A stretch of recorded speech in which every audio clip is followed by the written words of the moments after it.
So your name is difficult to pronounce, as you said. I'll try. It's Tsundue, right?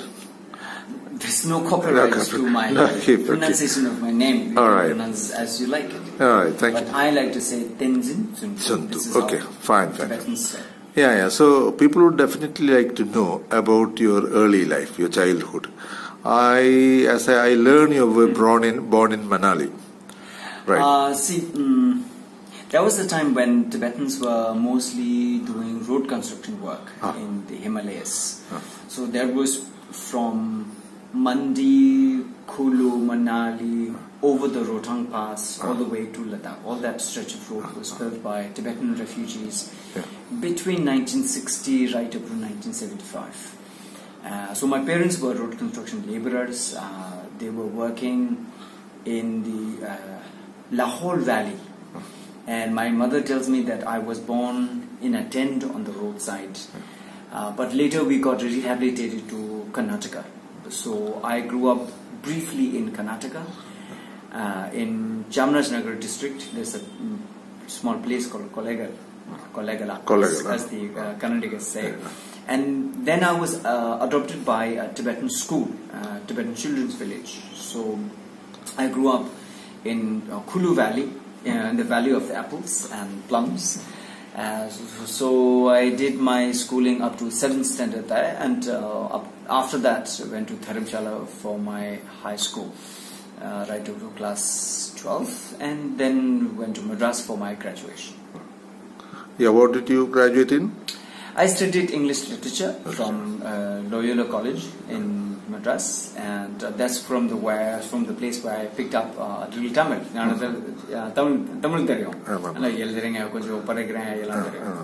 Okay, so that is remarkable, your early life and your studies.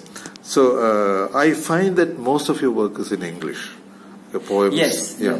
I was just wondering whether you know enough Tibetan to write in it.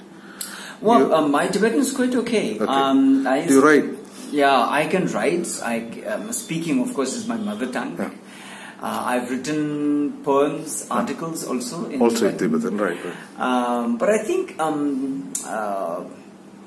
from childhood, the preoccupation of learning the language, perfecting it, had always been English, because we've been thinking that nobody in the world knows that China has invaded Tibet and is still occupying Tibet, and there was this great sense of urge that we have to tell the world about what China is doing in Tibet and our desire for freedom. Yeah, so it is a matter of communication. I always wanted to educate myself, reading, writing in English. So therefore, I am even today writing English. Yeah. Okay. So, what is state of Tibetan literature? Is there a very vibrant literature out there in Tibet? Yes, Tibetan writings, both formally and also informally, in form of songs and lyrics. It's a very rich literature. Even in the past, there is much influence of Buddhism, and especially a sense of aesthetics from India. But there is also a strong folk literature, literatures that live on the lips of people, how people sing songs, stories. There is war of poetry just by public composition. So there's no authorship in many of these songs and lyrics and poems, and amazing proverbs and stories that are around the people. Now coming into exile, we have now for the first time started to write in English. So therefore, Tibetan writing in English is just 60 years old. So this is the first time. But even today, bulk of Tibetan literature is still in Tibetan, and we are so very proud that both Tibetans living inside Tibet under Chinese occupation and also Tibetans in exile, the bulk of Tibetan literature is still happening in Tibetan language. Right. So it has managed to survive there, even in Tibet. We are not only surviving; we are flourishing. In fact, flourishing. Yes. So, what is the state of this language there?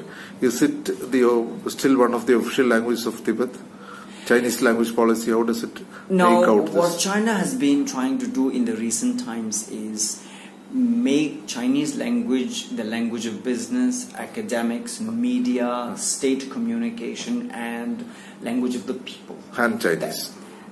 China is China, and Chinese is Chinese language. So they have tried to do in other occupied countries also. For example, in East Turkestan, which is an Islamic country, and the Uyghur people, Chinese language is imposed on them also. And then about Mongolia. Mongolia had always been a free and independent Inner country. Mongolia, you mean? So what is called Inner Mongolia, they would like to call it Southern Mongolia, because the Northern Mongolia is free and independent. So Southern Mongolia, East Turkestan and Tibet are occupied countries under China, which actually make almost up to 60% of today's China's landmass. This is an occupied country. In all these occupied countries, China has been trying to impose their language on Tibetan people. And so therefore the textbooks are being replaced by Chinese language textbooks. But still it has managed to survive.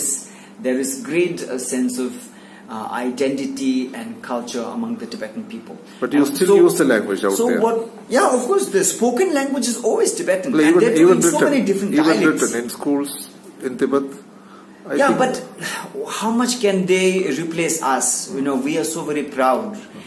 They may be using colonial mechanism to replace Tibetan language, but we are so very proud of our religion, our culture, and there's a great celebration of our language. So in this way, informally, Tibetans are writing more in Tibetan, singing more in Tibetan. In fact, there are singing competitions, and there are songwriters and lyricists, poets. These are true heroes in Tibet today. Yeah, the next thing I would definitely like to ask about is there a global network of Tibetans? For example, if you go to Kushalnagar in Karnataka, you find certain Tibetans who are well off, who are connected to Tibetans in Europe, in America. So how well is this network working? It might be important because for LTT, for the Tamil LTT, they had this network flourishing at one time. Their liberation struggle was aided by this network largely of people living abroad, sending remittances. So how strong is this network? No, Tibetan community is in that way very, very well networked and coordinated between Tibetans living in India and their loved ones, the remaining part of their family in Tibet, where the majority of Tibetans live in Tibet today, 6 million Tibetans under the Chinese occupation. So the main thrust of the Tibetan freedom struggle is happening inside Tibet under the Chinese occupation. There are little less than 100,000 Tibetans, like 1 lakh Tibetans all over the world living in India. India, okay. And then about 15,000 in Nepal, 3,000 in Bhutan, and about 50 to 60,000 Tibetans in Europe, America, Australia. Together? All together. So we are looking at a little more than 150,000 Tibetans. In all? Overall, in outside Tibet. So we are hugely networked, most importantly because of our leader, His Holiness the Dalai Lama. He is the leader who is leading the movement, and we all have so much of love and respect and faith in him. And then Dharamshala is also the capital of Tibetans in Exile, where we run the Tibetan government in exile. We have elections once in 5 years, and we elect 45 members of parliament. We have the cabinet ministers. There are 8 ministers who run different departments, like Department of So you have a government in exile? Yes, it's a thriving Tibetan government in exile that is run from Dharamshala. But Tibetans in America, Europe, Tibetans in the West, they make much of the financial contribution to running the government and also the exile community. But most importantly, it is government of India and the people of India, their support and their love has maintained this Tibetan community in exile with their support. And we have a thriving democracy today. Yeah, okay.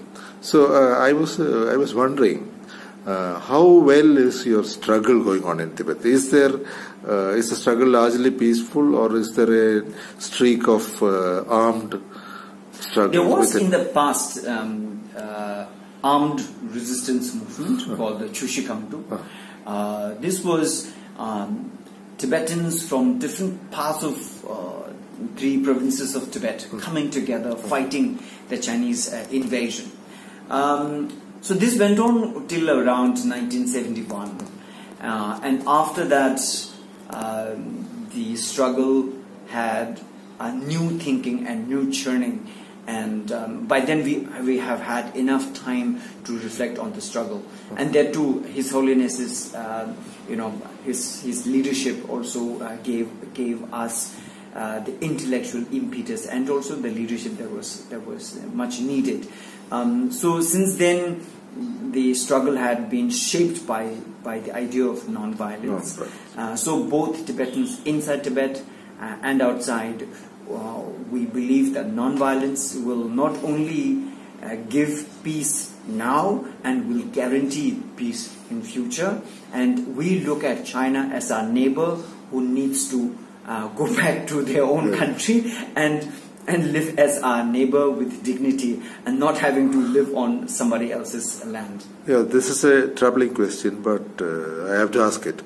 So do you think countries like the USA are serious about the Tibetan issue, or are they just playing a political game? No, I think everybody is serious as we are in our freedom struggle. So is US or Germany or UK and also India. But we know all these countries have their national interests as co-leading policy making. Yeah, that's exactly. So we know. So having their national interests leading them does not mean that they are not serious enough. Yeah. For example, India has an interest why India is keeping His Holiness the Dalai Lama, Tibetan governor in exile, and 1 lakh Tibetans living in India. They have an interest, and we understand. But at the same time, we also express, and we know, we remain grateful to the people and the government of India. Yeah, you always have to make political compromises. We don't have to, but we say this genuinely because we know how we have survived. Yeah. Okay, so this is another issue, because one thing that has come up in recent times is the accusation that the Dalai Lama is playing into American hands. That's why I asked this question. Yes. So if there is any substance, I don't know, you won't find any substance in this argument, but at least the American interest. See, look at what happened in Taiwan. Before 71, America considered Taiwan the real China. Then they shifted their priorities. Now they recognized the Chinese Republic, and then they still maintain relationships with Taiwan, but then their recognition of China holds. So overall in Asia, in Vietnam, in Laos, Cambodia, so their interests have been primarily of their own national I get that. interest. I get that. Yes. So this is just a question that people have been asking, whether Dalai Lama is justified in continuing this kind of relationship with the USA. Firstly, the origination of that question is Indian romanticization of communism, and it's so misplaced. This question hasn't come from communists alone. I know. Therefore, I'm responding. Both the communists in Bengal and Kerala, they have great romance about what is called the China model of communism. It is so misplaced, and you have no idea that China is dictatorial right in the top, where Xi Jinping runs the entire country, has made himself the president forever. Then there is the capitalism, where the billionaires of China run the country as a capitalistic country. Now only for the common ordinary majority, which is the millions and millions of Chinese, they are run with what is called the promises of socialism and communism. They no longer promise that. This is that. a reality the Indian communists refused to recognize, because there was the collapse of Soviet Union. So Indian communists, they lost what is called the module. Now you look for China, and it's such a wrong module, and your idealism of communism is misplaced. Now coming back to His Holiness the Dalai Lama, we know His Holiness the Dalai Lama is a man of wisdom. Whether he gets support from Europe or America or India, he is someone who is a universalist. For him, more than his own country, he is worried about the peace around the world. One is His Holiness the Dalai Lama. In that way, I have much more respect for His Holiness, because he is not just thinking about just Tibet, but peace around the world. Now, when we talk about the Tibet issue, His Holiness the Dalai Lama has received the most support from India, and therefore we remain grateful to India. At the same time, we need support from different parts of the world, whether that support comes from Europe or America or Japan or India or Australia or Canada. We are willing to receive that, but we also know what games other people are also playing, and we know our priorities also. Has been saying Tibet is a part of China, but at the same time also saying, keeping this policy of hosting Tibetans, which would mean that India would want Tibet to be free and independent. And this has been in the policy for the past 60 years. This has always happened. In the 80s, for example, when Afghanistan was under Soviet occupation, the government was officially on the Soviet side. As they talk about Tibet now, they said it's an internal issue of Soviet Union in Afghanistan, whatever happens. But they hosted Afghan refugees, large numbers of them. They even allowed minimal protests against visiting Soviet dignitaries. There was a big demo against Brezhnev back in 1981. Okay, and then that happened. So many governments have adopted this dual policy. The government of the USA, for instance, they hosted the opposition leader, I've forgotten his name, who fought against Aquino. Aquino was living in America for a long time, and then later on he became the president, but the USA were wholeheartedly supporting Marcos, who was in power. I think this happens all the time. You have an officially declared policy, but you also allow the opposite to thrive. For various reasons, again, for political mind, whatever happens. So I think the Indian policy is dictated by this dual kind of approach. On the one hand, they say that Tibet is part of China, integral part. They have even used the word integral. Not true. If you look at any of the Indian documents, right from Atal Bihari Vajpayee, the word integral was never used. And government of India was very serious in not using this word, which China attempted to put in there, but India said no to the word integral. Because India has other problems also. In the northeast, for example, Arunachal Pradesh, those territories, China has a claim over those territories also. In one sense.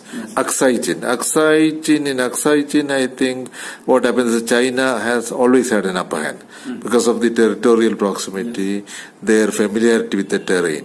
Whereas in the northeast part of India, China has never had an upper hand, in spite of attempts to take over the territory. So I think either the Indian policy is dictated by purely political expediency.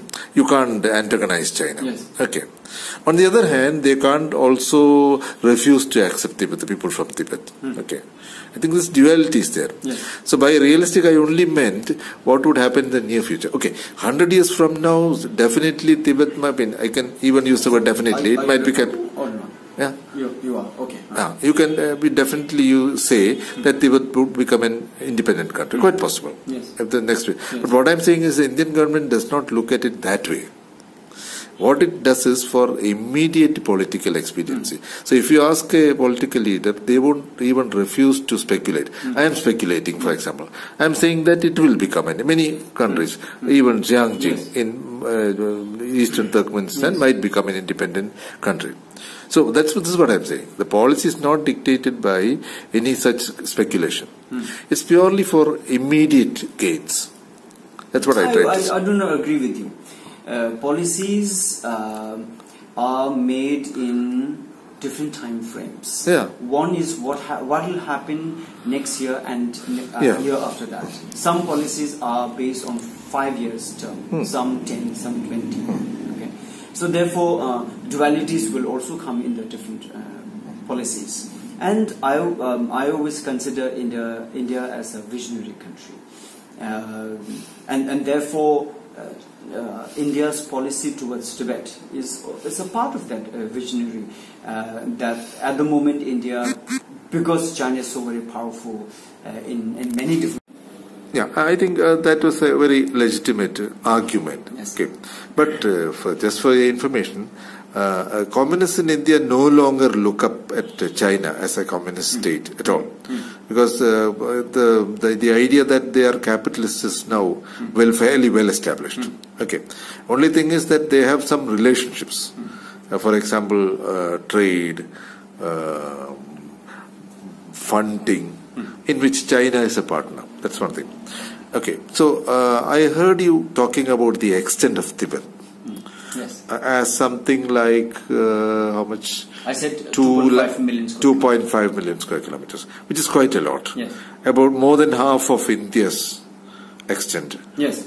Territory. Yes. So, would this mean that they were all part of a greater Tibet, which also included non-Tibetans once upon a time? Was there a Tibetan empire? In the past, there was Tibetan Empire. Which also consisted of non-Tibetans.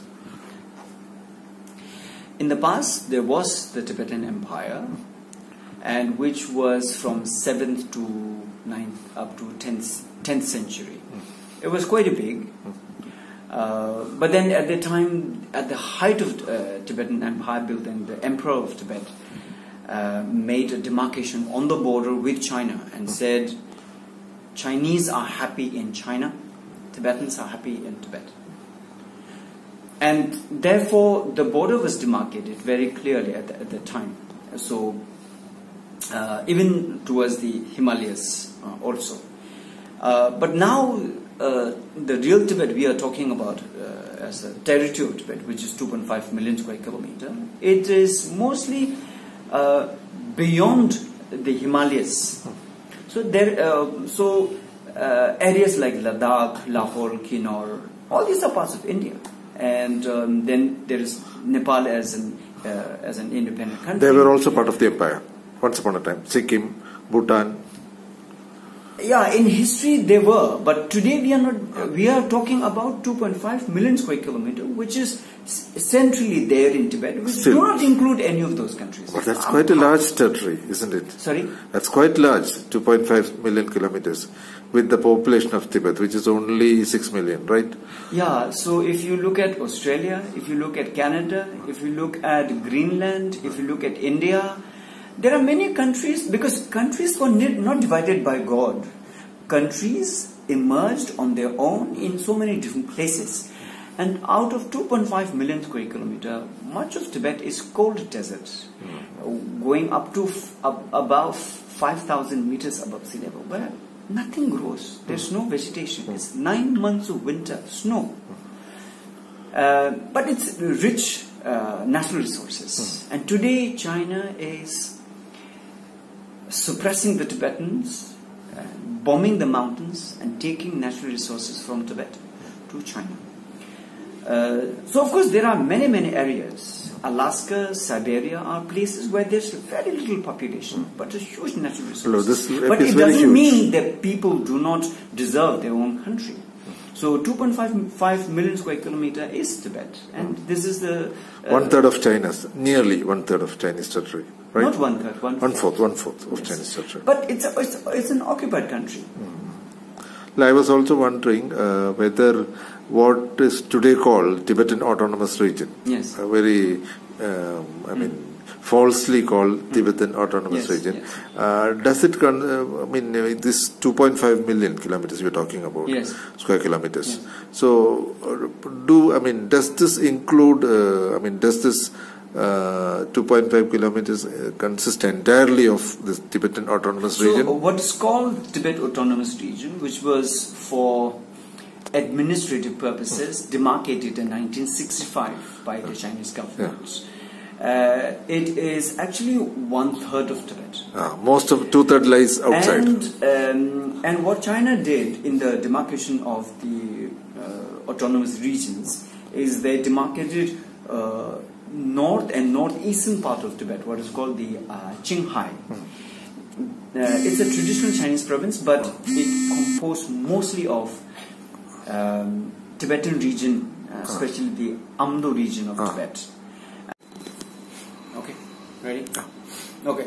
So the north and northeastern part of Tibet, which is for us the Amdo region or Amdo province, that has been attached into a Chinese traditional province called Qinghai.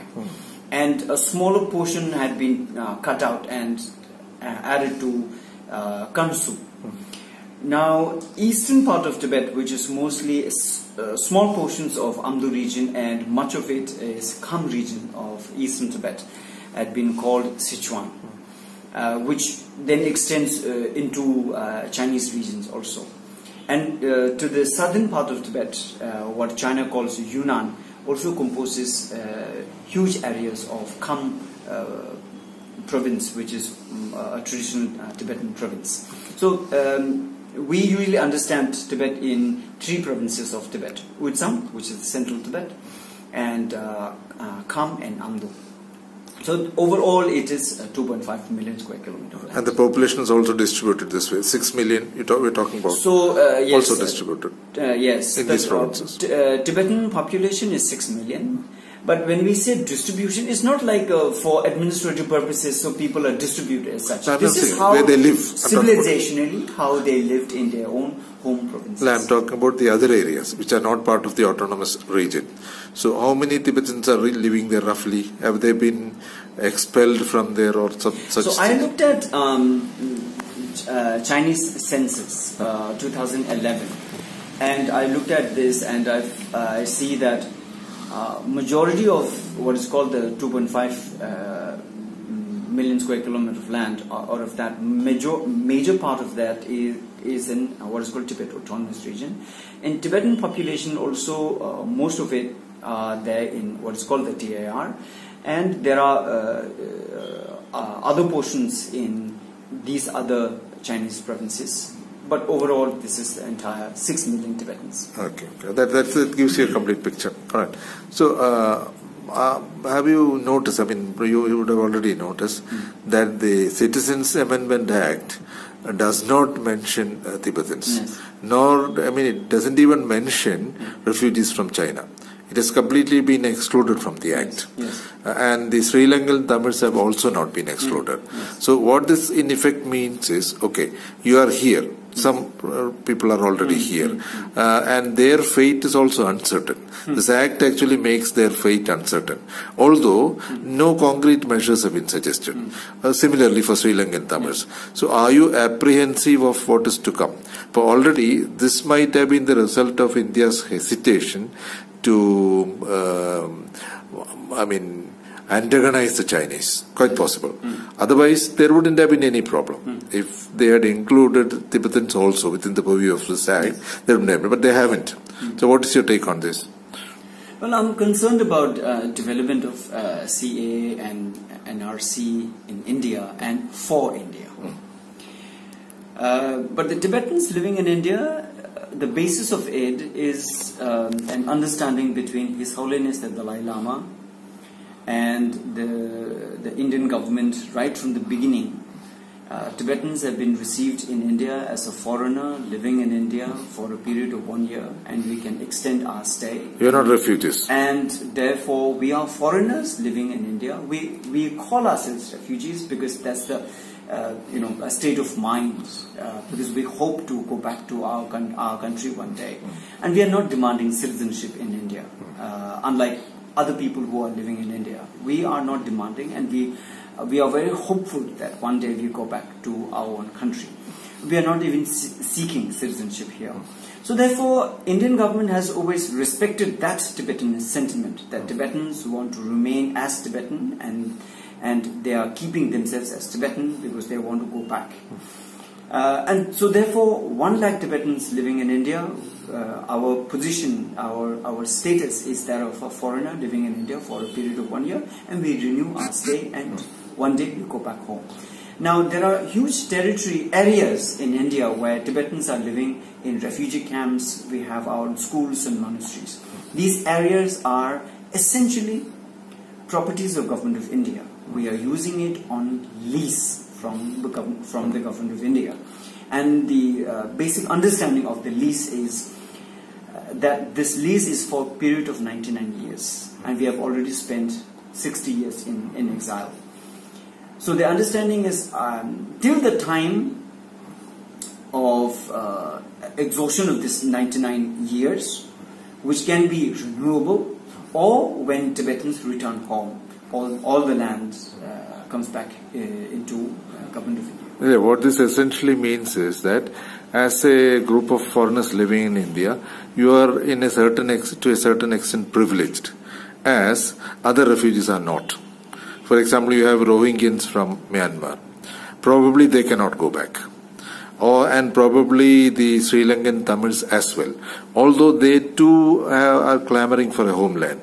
Ultimately, they might get one and they might go back. Yes. Or take the minorities of Pakistan, Ahmadiyas. Yes. They number about 6 million. Almost the same number as the Tibetans taken together. And their situation is also quite bad. Yes. In India, they are not persecuted.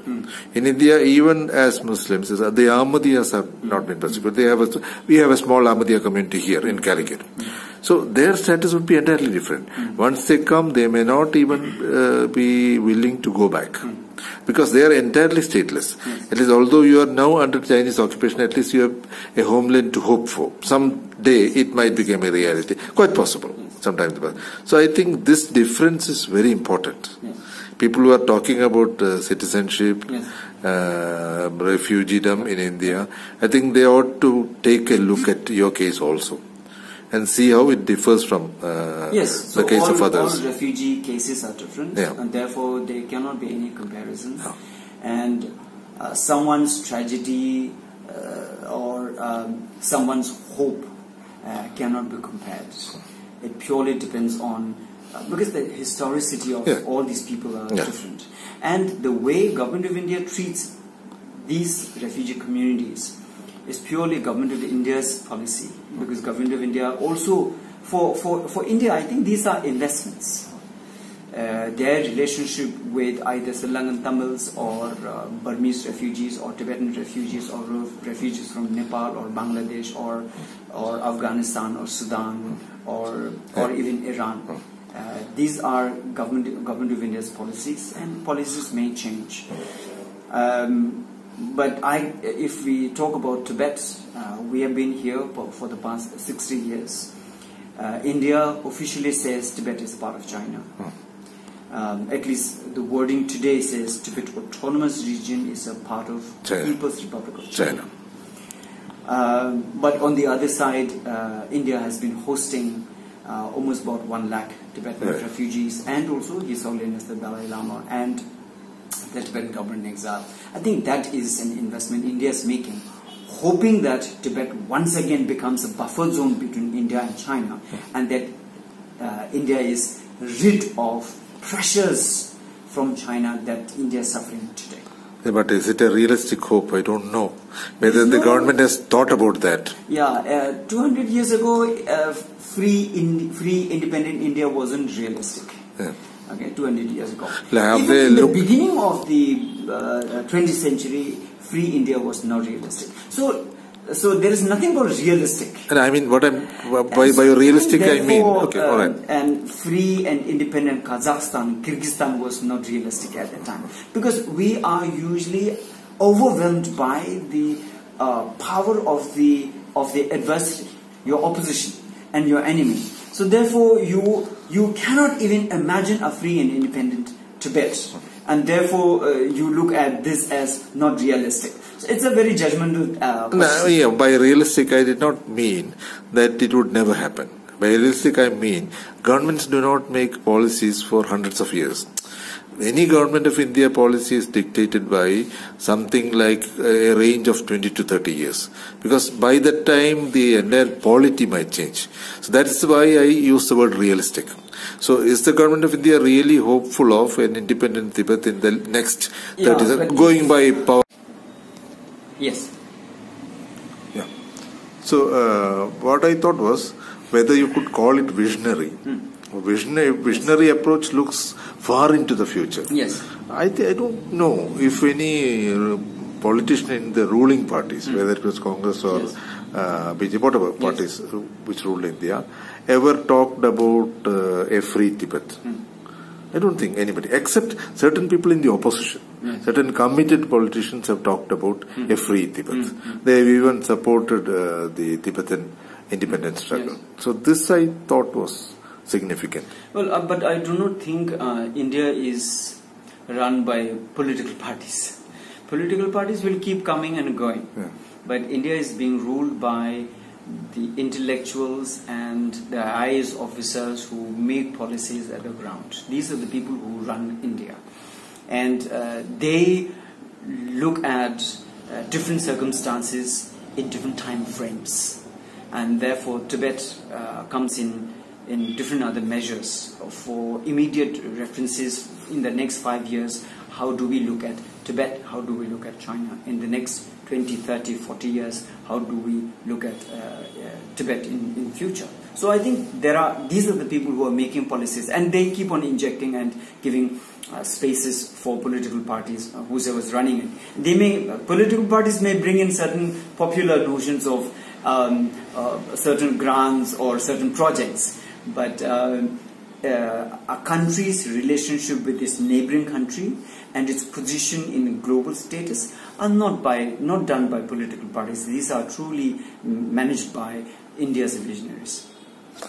Okay, Tsundue, that was a very interesting conversation. Yes. I do think people will get to know more about it. We have a project of translating literatures from other countries of the world, chiefly from the neighboring countries, SAARC countries and the neighboring countries. I think your poetry definitely figures in this project. Yes. So thank you for coming here. Thank you for interacting with us. Thank you.